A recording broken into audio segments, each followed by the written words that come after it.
ప్రహ్లాదుడు దీనుల ఎడల ప్రేమతో ఉన్నప్పుడు నేను చేస్తున్నానని చెయ్యట. ఇది అత్యంత కీలకమైన విషయం అండి.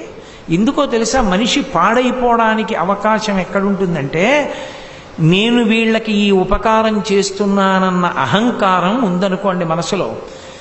ఎవరిళ్ళో 400 కాలిపోయాయి, ప్లాస్టిక్ బిందెలు పంచిపెడుతూ ఫోటోలు తీయించుకుని ఒక ఆల్బమ్ తయారు చేసి పేపర్లో కూడా వేయించుకోవాలనుకున్నాడు అనుకోండి, అంతకన్నా అన్యాయమైన బుద్ధి ఇంకోట్లేదు. నువ్వు బిందెలు పంచడం మానేసి నిన్ను నువ్వు సంస్కరించుకోవడం మంచిది. వాడు దోషుడితో నీళ్లు తాగుతాడు, నువ్వు పాడైపోతున్నవాడి.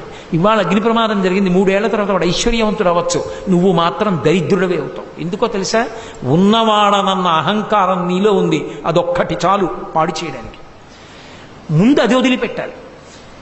విష్ణు స్వరూపాన్ని చూసి నన్ను ఉద్ధరించడానికి ఈశ్వరుడిది చేయమన్నాడని చెయ్యాలి తప్ప శ్రియాదేయం హ్రియాదేయం భియాదేయం సిగ్గుతో ఇవ్వాలి తప్ప నేను ఇస్తున్నానని ఇవ్వమని చెప్పలేదు సనాతన ధర్మం. కాబట్టి తల్లిదండ్రులు దీనుడైనటువంటి కొడుకు పట్ల ప్రేమతో ఉండి పెడతారు తప్ప వాడు బలహీనుడు పనికి మాలినవాడు అనరు. ఎవరైనా అన్నారనుకోండి వాళ్ళ కోపం వస్తుంది.